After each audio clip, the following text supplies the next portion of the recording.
Guten Tag, Deutschfair! Ich habe ein paar Grammatikdinge zu erklären. The topic of your grammar this unit is how to use prepositions effectively. Mostly, how to ask and answer questions when you have a preposition, you know? Instead of saying, what are you doing? You say, what are you thinking about? Or whom are you thinking about? Or what is that shirt made out of? So asking and answering questions with prepositions gets a little more complicated in English than it does in German. So how do I ask and answer questions with prepositions in German? And then finally, how do I use zu, ohne zu, and anstatt zu answer questions as well? So several little things that have to do with prepositions. Mostly it's about asking and answering questions with prepositions. So what are prepositions? We did a lot of work learning about these different prepositions and how they work with the case structure. So you should be familiar with what prepositions are. They go before a noun. So in 8th grade English, I remember Sister Claire taught us anything that goes before the jar, through the jar, for the jar, around the jar, at the jar, by the jar. Those are prepositions. So how do I use them with verbs effectively?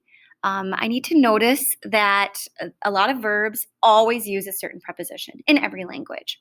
So here are a few that come up often in your chapter because they deal with immigration. Ich freue mich auf or über offizielle Dokumente in meiner Muttersprache. In English, we would say, I am pleased with, or I am pleased about official documents in my mother tongue. Ich freue mich über. So the verb freue mich pretty much always goes with the preposition über or von. We see those as a matching pair, okay? Männer haben sich von ihren Frauen und Kindern verabschiedet, als sie immigrierten. The men took their leave from their wives and children.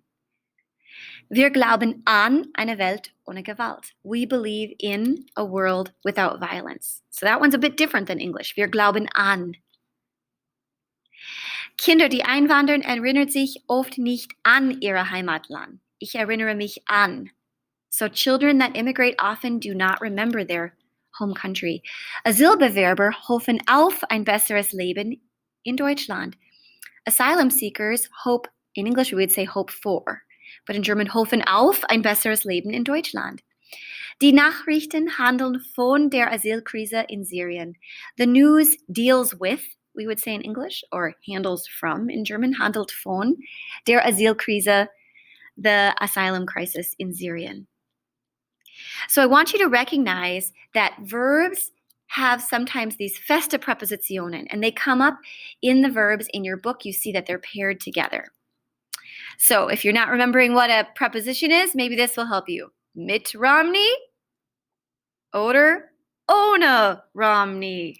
The preposition changes the context. So that was our first mini lesson. Now, how do I ask questions about people with these prepositions? So in English, I might say something like, who are you waiting for? But in German, your question word is always at the beginning. That's our big lesson today. Question is always at the beginning. So for whom are you waiting? For whom are you waiting? That's how we would ask it in German. So let's take a look at some verbs with feste Präpositionen. Sich interessieren für. So questions might be, für wen interessierst du dich? For whom are you interested?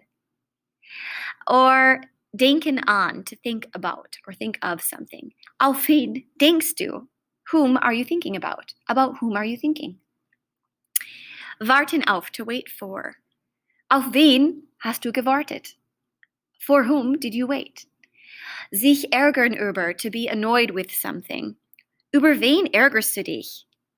Whom are you annoyed about, or who is annoying you? About whom are you annoyed?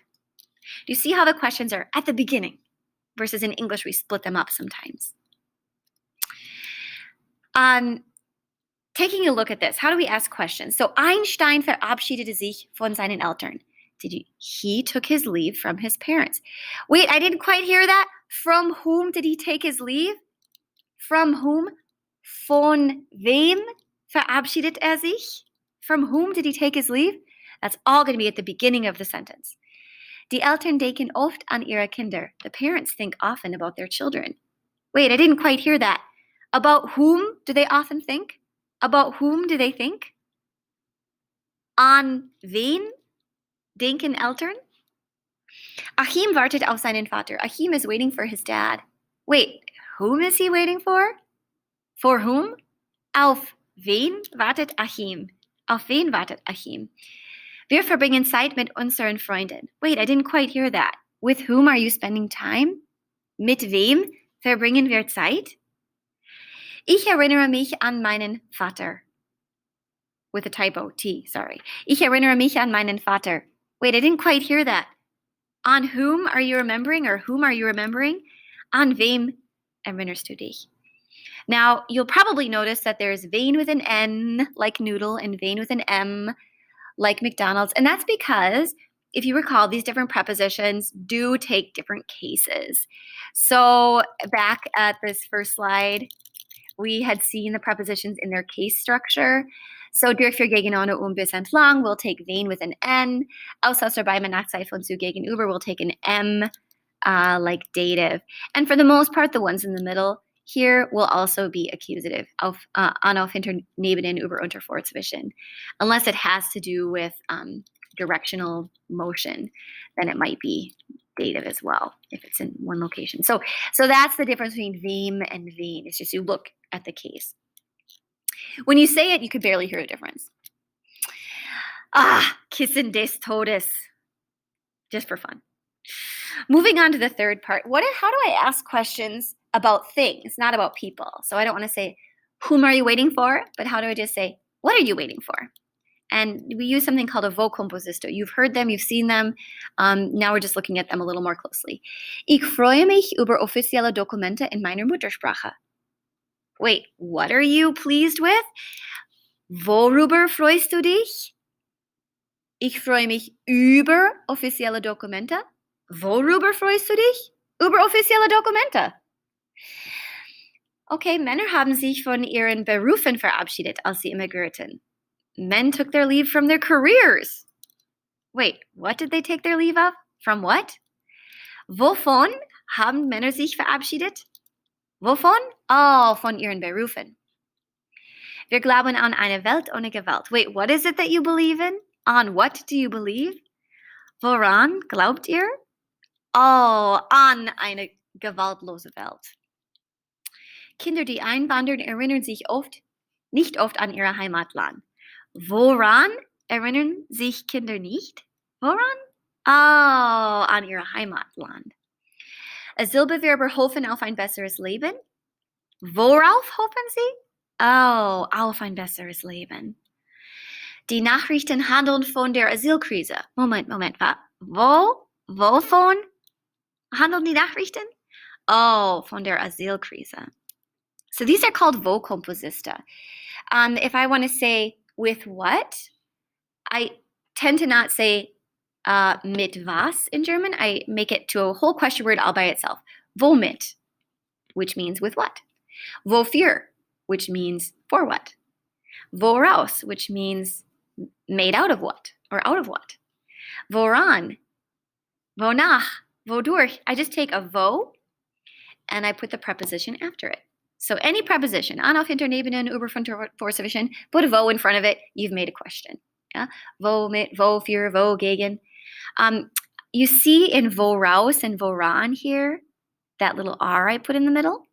So because there's two vowels in a row and it's hard to say woraus, you just put a little R in the middle so it's easier to pronounce, woraus. So sometimes you'll have an R in the middle, like woran, woraus, worüber. Essentially, it's the same thing.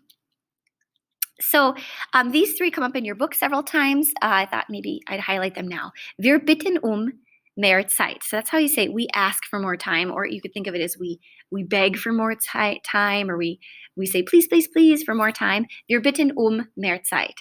So wait, what is it you're asking for? Now think, what would it be the wo? What would it be? Worum bittet ihr? What are you asking for? Worum bittet ihr? Wir gewöhnen uns an scharfes Essen. We get used to spicy food. Wir gewöhnen uns an scharfes Essen. Depending on where you move to, that might be the case. So what do we get used to? Wir gewöhnen uns an scharfes Essen. So how would I say the question? Woran gewöhnt ihr euch? What are you getting used to? Tiba erzählt von ihrer Reise. Tiba talks about or tells about her trip. So how do you say, of what does she talk about? Wovon erzählt sie? Wovon erzählt sie? So to ask for, think of, this is going to come up in your book a few times. To ask for bitten, what's the feste preposition? Bitten and to get used to, sich gewöhnen an, and to tell about, erzählen von. So those are some of the tricky ones. And oh, look at those babies. Meow, meow, meow. All right. Moving on to the next mini lesson. This will help pages 122 to 123. Instead of wo composista, this is da composista. Like, damn it. You've heard them before. You've seen them before. What in the world are they? Look at these phrases. Ich bin damit einverstanden. I am in agreement with that. Ich interessiere mich dafür. I am interested in that. Es kommt darauf an. It depends on something. Ich weiß nicht darüber. I don't know about that. Ich bin dagegen. I am against that. So, for example, ich bin dafür. I am for that. Should we go back to school? Ja, ich bin dafür. Ich bin für diese Idee. Ich bin dafür. Should we stay away from school forever? Nein, ich bin dagegen. I'm against that. Ich bin dagegen. These are called da prepositions, or da compounds. And they work just like wo compounds. You just put da plus a preposition to say with that, for that, by that, around that, to that. So in conclusion, how do we ask questions and answer questions with prepositions? How do you say with what? Okay, you could say womit. How do you say with that? Damit. What if I'm asking about a person? With whom? Mit wem. For what? Wofür. For that. Dafür. For whom? Für wen. About what? Worüber. About that. Darüber. About whom? Über wen. Through what? Wodurch. Through that. Dadurch. Through whom? Durch wen. The last mini grammar lesson is using the three prepositions on, anstatt, and ohne with zu to say in order to instead of and without. So, for example, glaubt, Leute können lieben, anstatt Vorteile zu haben. He believes people could love instead of having prejudices. Wir müssen versuchen, ohne Diskriminierung zu leben. We must try to live without discriminations. You see that we have the word to in English. Wir müssen versuchen, ohne Diskriminierung zu leben. This is the same as in English. Könnte mehr lächeln. He could smile mehr, Immigranten zu helfen, in order to help immigrants. So we have these three prepositions that you can use with a verb as long as you use zu before the verb. Sie hat gelächelt, anstatt Mord zu machen. So instead of committing murder, she laughed. Eine Frau trägt ein schwarzes Kopftuch, anstatt ein lila Kopftuch zu tragen. A woman is wearing a black headscarf instead of wearing a purple headscarf. And then zu, in order to. Ich gehe zur Kirche, ohne ein Kreuz zu tragen. I'm going to church without wearing a cross. And finally, trägt ein Kippa, seinen Kopf zu wärmen. He's wearing a kippa in order to warm his head. So I hope that helped you with your book a little bit. Ich vermisse euch. Kommt zu Kaffeeklatsch am Freitag. Auf Wiedersehen.